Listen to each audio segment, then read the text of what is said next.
Coming up on the NESN Bruins podcast, we react to the new contracts for Brandon Carlo and Charlie McAvoy, and discuss how that impacts the Bruins' cap situation now and moving forward as the 2019-20 season approaches. Play the music.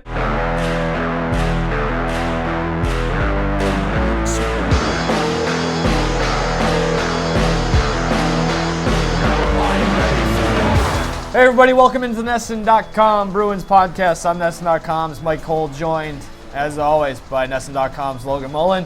Logan, how are you? Good. How about you? Not bad. Feels like fall. Yeah, it does feel like fall. It doesn't quite feel like hockey season yet, whether we like that or not. But as we stand here on Wednesday, September 18th, the Bruins are one game into their preseason schedule. That's, believe it or not why we're here to discuss. I thought we were breaking down first preseason game against New Jersey Devils. Tough overtime loss for the Bruins. Jack Hughes, NHL player for sure. He looked very good, or at least it sounded good. I didn't watch the game. I'm not going to sit here and pretend I did. But anyway, so it seemed like when we last spoke, we were both pretty optimistic that the Bruins would tie up their final financial loose ends before camp. And they did just that, which is why we are convening today in this space. The Bruins, speaking of space, Bruins used what they had left of their cap space to sign restricted free agents Charlie McAvoy and Brandon Carlo. They signed McAvoy to a 3-year, $14.7 million deal that comes with a $4.9 million cap hit. And they signed Carlo to a 2-year, $5.7 million deal with a $2.85 million cap hit. As it stands right now, they have about $1.5 million in cap space left, according to Cap Friendly. And if you look at other places, Spotrac has them at $300,000, and I think that was the same for Bruins cap space. So there's, as you were explaining to me, different machinations when it comes to the cap number as it stands. But basically, they don't have a whole lot of money. Yeah, no, and I don't suspect that they think they'll need all that much. I did think it was interesting. I was digging around Bruins cap space at Bruins cap space or Bruins. I don't know. I should have probably looked that up. Somebody asked him what they would have at the deadline. He thought, banked right around 1.6 million maybe. But as he pointed out, things can always change. So who knows? But as it stands right now, they have their players, and they're going into training camp in the exhibition season and the regular season under the cap with a full complement of ice hockey players. They did, and we can obviously get into the potential risks here later on, but the very, very simple takeaway is they kept Charlie McAvoy and Brandon Carlo, got them to multi-year deals that in doing so also did not need to move any significant pieces out. I think if you think back to June, July, whenever it was that we started to talk about free agency and how the Bruins bring this team back, the question was more so, okay, they'll get McAvoy and Carlo signed, but who is put on the chopping block in order to make that happen? Some pretty impressive finagling on Don Sweeney's part not have to. I mean, you look at a team like the Toronto Maple Leafs, right, who more or less were getting fleeced by their own players, and I think a lot of people from the outside started to assume that was the norm. And what the Bruins did, and what a handful of other teams did too, you start to realize that the Maple Leafs pretty much were just getting hosed by their own team, but they have to attach a first-round pick to get rid of Patrick Marleau. They have to do that big deal where Nikita Zaitsev was at the center of it, and now like 90% of their blue line is going to be free agents next year. Yep. But the Bruins didn't have to move out any big pieces, and not to say it would have been the end of the world if they did have to trade a David Backes type. But in doing so, you'd have to attach a prospect or a pick, and they just didn't even have to go down that route. So for the short term, it is a colossal win for the Bruins. They got two, top 4 defensemen on deals that aren't going to cripple their salary cap.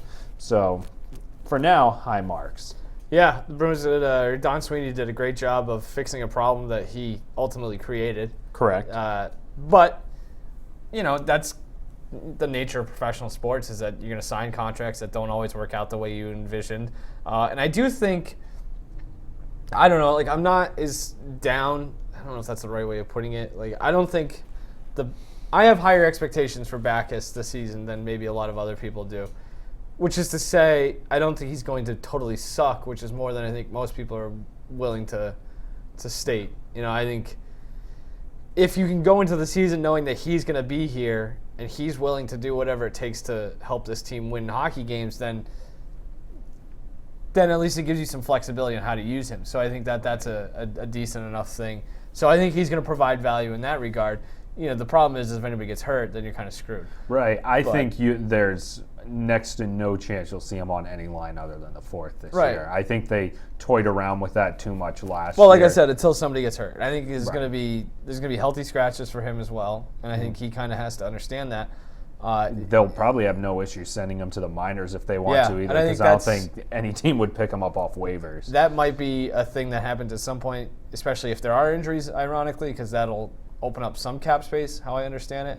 It's not like you can just get rid of his hit, but I think you can add a little bit of space. So that's something to keep in mind. But as it pertains to these two players, especially, I feel like we've gone the first 5 minutes without actually talking about the two most important figures here. To get a guy like Charlie McAvoy at a manageable cap number like that, I think is a shrewd bit of roster building. I think it sets you up for the next 3 years to kind of extend this window, if you want to call it that. And it also kind of sets you up moving forward if you want to go way down the line. We were just talking earlier, 2021, 22, that's a weird thing to say. That's going to be uncomfortable. Not that far away. I know. They still have this core of not young players. Like Patrice Bergeron isn't getting any younger. Brad Marchand isn't. But those guys will still be around. Pasternak will still be around. McAvoy, Carlo maybe if they can extend on this deal. Right. Obviously money's going to come off the books in years to come. So they've kind of set themselves up not to get way too down the road, but to say, this is a team that you can see staying together. The transition is in place from the Chara era to the McAvoy era, if you want to call it that, or whatever you want to say. So to get Charlie McAvoy for a manageable number, that's pretty good. I think if you're Charlie McAvoy, you have to feel pretty good about this because you get your life-changing payday. $15 million, that sets you up pretty good for the rest of your life. And this is a guy who has had some injury issues, some illnesses, things like that. So some stability there for him. And you look at that. We talked about it last week with Werenski. You have that final number. He's going to make $7.3 million in that final season. Kind of sets him up to launch into whether it's a qualifying offer or something like that. He's in a position to make more money regardless of what happens over the course of this contract. So he's in a good spot, and it's a proverbial win-win. Well, so here's my thing, and not to poo-poo it all that much, because they did get what should be a franchise defenseman for what averages out to less than $5 million a year. Yeah. That said, so they did safeguard themselves from the injury, right? So if we've never seen McAvoy play more than I think it's 62 games. And so the injury thing is a little overstated because he missed time for the regular heartbeat. Oh, right. Like that's not. And I always try and put in the caveat that's to no fault of his own. And the concussion thing is like, I don't know how we look at concussions because it's like, that's kind of fluky, but at the same time, if you get one, now you're set up for more. And then a knee. Like, I don't know. It's but so what's your point? The reality remains. The reality remains is that you have never. No, he's not soft. I would say he's sooner unlucky. Yeah. But the reality remains that through 2 seasons, you've never seen him play a full season for one reason or another. Sure. Fair or unfair, his fault, not his fault. I would say it's probably not his fault. You can't control injuries, whatever. Or your heartbeat. Right. So this podcast makes my heart skip.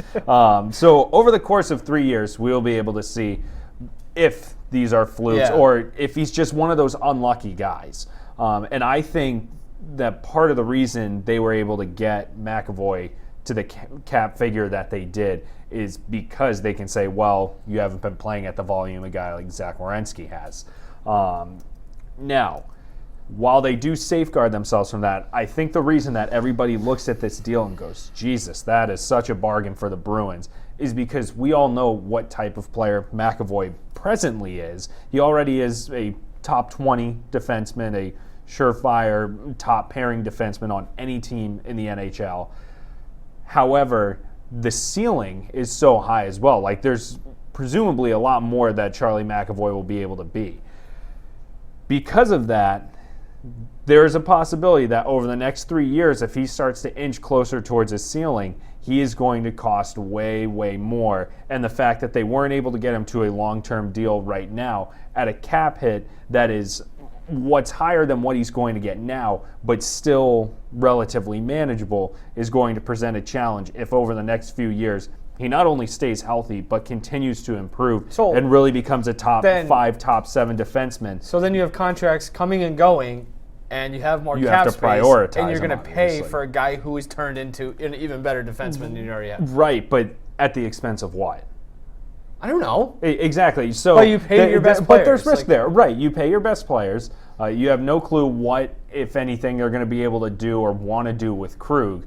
But there is still that little bit of risk. Now, that's also while fully acknowledging that with the way their cap situation was right now, there was probably no way they were going to reach a deal that was agreeable for both sides that had term, right? Because if you're giving McAvoy McAvoy's not going to sign Ivan an Provorov deal, $40 million deal. right? Then you pretty much price yourself out of Carlo, and you have to start moving pieces out. It's a whole thing. And he's just he's not going to sign under a certain amount of AAV. Right. So there is risk there, but I think some of it is, one, beyond their control based on what their situation is. Like, yes, they put themselves in the situation with the cap right now, whatever, but there's a little bit of risk there. Sure. Okay, fine. That's just, and that's not to say that this isn't most likely an overall win for the Bruins with respect to Charlie McAvoy. I mean, who could have thought that they'd get him for $4.9 million a year? But it's something to keep in mind that they, in some sense, it's just kick the can a little bit. I was just curious, and I looked this up. When they signed Dennis Weidman, when they extended Dennis Weidman him, was nice. $3.9 million.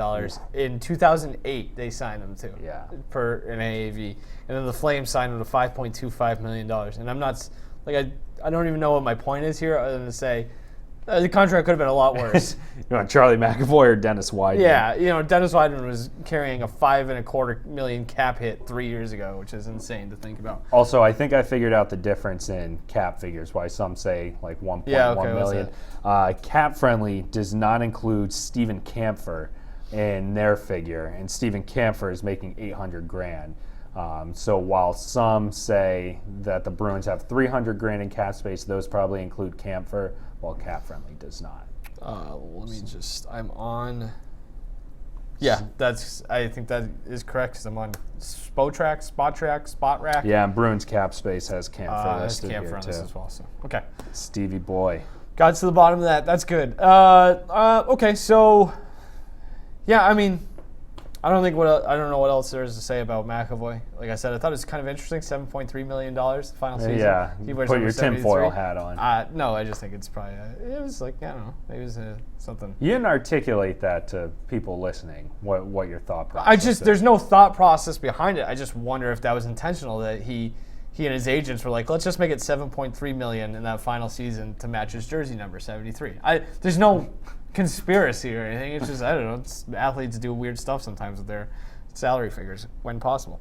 What if that stalled negotiations for a little bit? So, the that's my Bruins just point, didn't want to do it. And They were hung up for weeks. Don, we won't do 7.2, but if you bump it up to 7.3, we have a deal. I don't know. Brandon Carlo also signed. By the way, McAvoy 21, Carlo 22. That is years of age. Yes.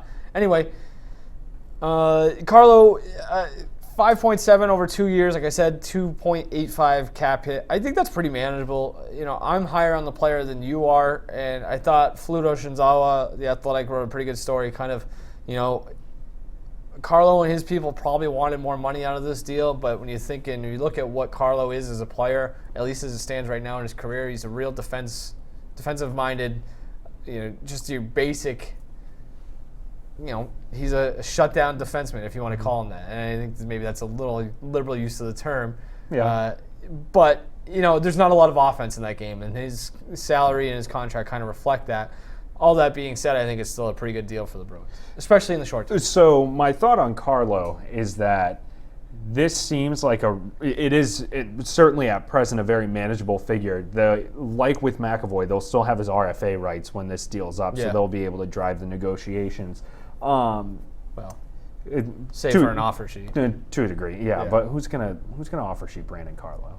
No, I would say more along the lines of McAvoy, if anyone. True. Will he be able to get an offer sheet the next time around? I know because of his so. I will status. Double check. But all right, well, you figure that out. So here's my stance on Carlo: is that right now, if you look at all the defensemen across the NHL that make pretty significant figures in terms of an average annual value, most of them have a good bit of offense in their game. Yeah.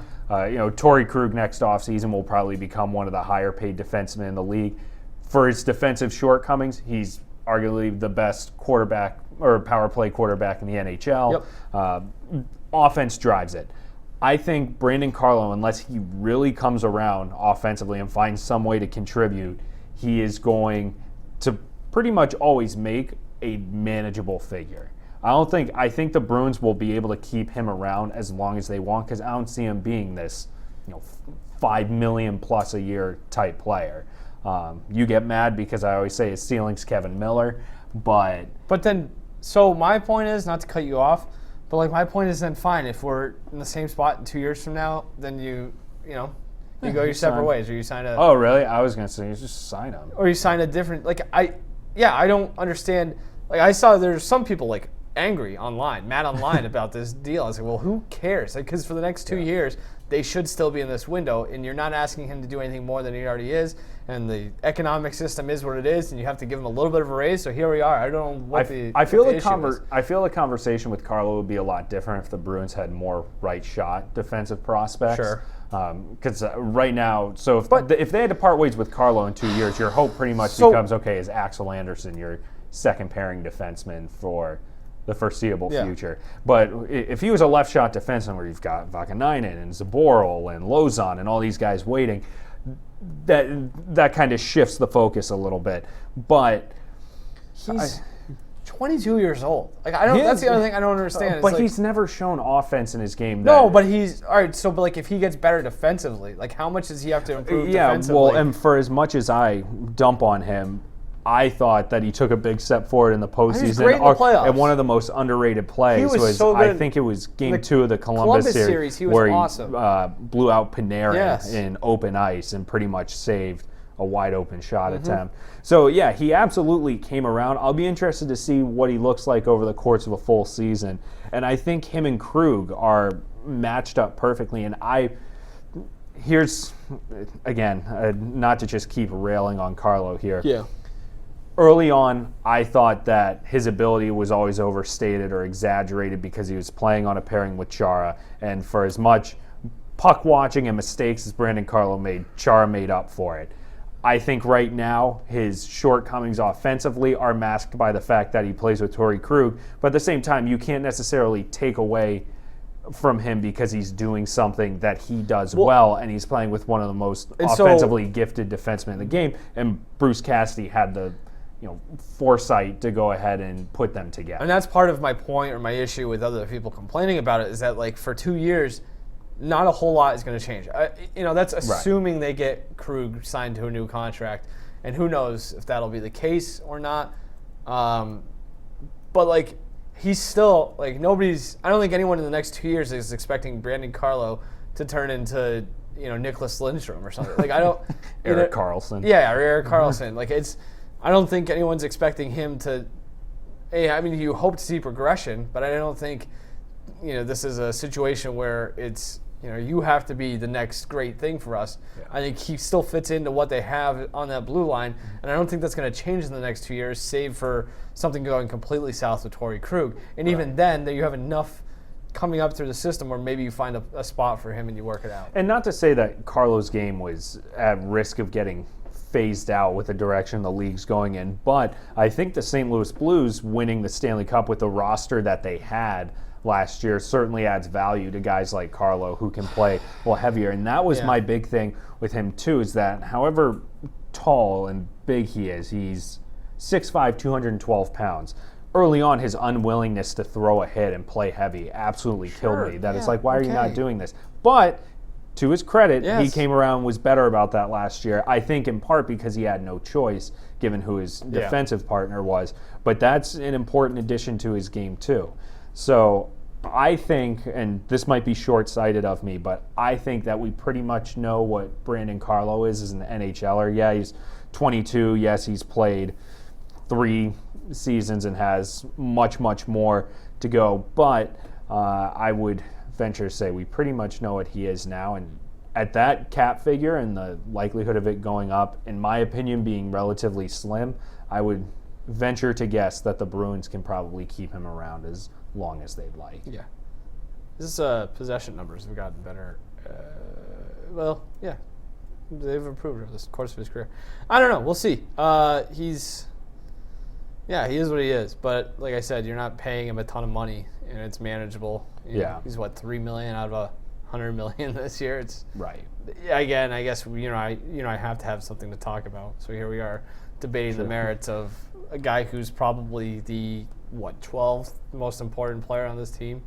Yeah, thereabouts. Yeah. I guess it's maybe even higher. I don't know. You don't want me to start going all in here. No, I don't. You listen to that enough. Yeah, we're too young to do a lot of Brandon Carlo debating. I'm just looking through my notes. I guess, what does this mean moving forward, if anything? I don't think it means a whole lot of anything. Like, this is just certainly not over the next year. I think the goal was to bring back the same team this year, and they've done pretty much exactly that. Yeah. So they're not as good. Yeah, right? I think we agree on that. As good as they were in June. They brought back largely the same roster. So you basically have one less hole compared to this time last year. Because last year was who's your third line center and who's your second line right wing. You know who your third line center is. Yeah. They're better, unless they move Charlie Coyle to the second line and put him on the right. They're better now than they were last October, but they're not as good as they were in June. Correct. So I would agree. I don't know what that means moving forward into the season, but yeah, what does it mean? I mean, it's an unusual situation because most teams find a way to rectify the glaring issue, and for the Bruins, it's scoring on the second line.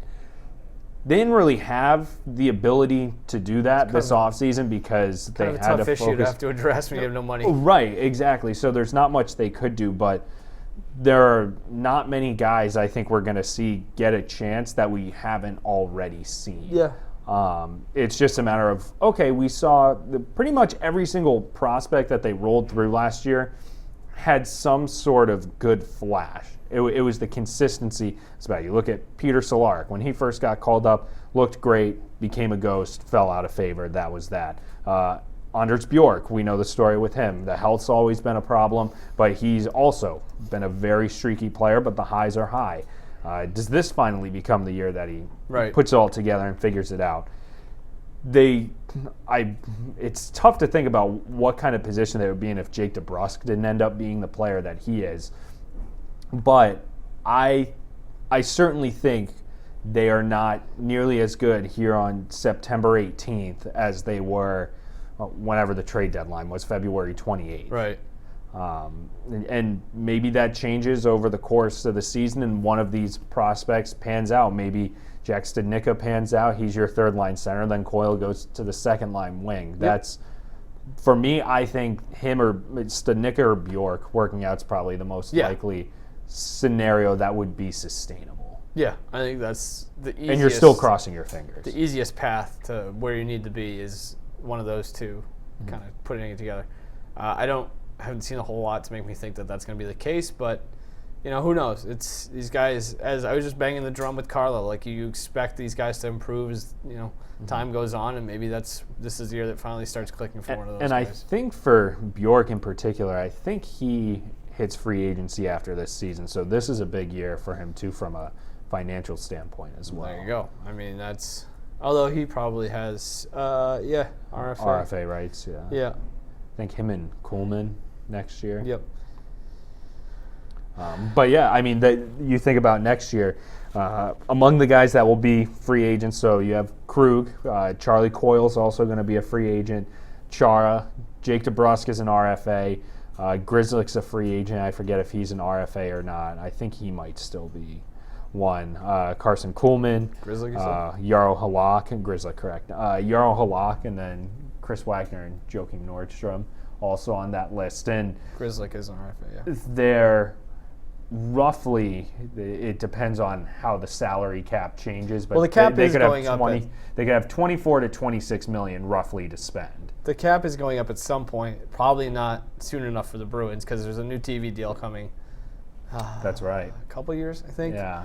And we're in a good spot. I mean, there's the news this week where, would they extend the CBA? They did, yeah. So it's, I don't know if that works in the team's benefits or what, but, it's not. There's not going to be a work stoppage anytime soon, so that's not something you necessarily have to plan for from either side. So that's something to keep in mind as well.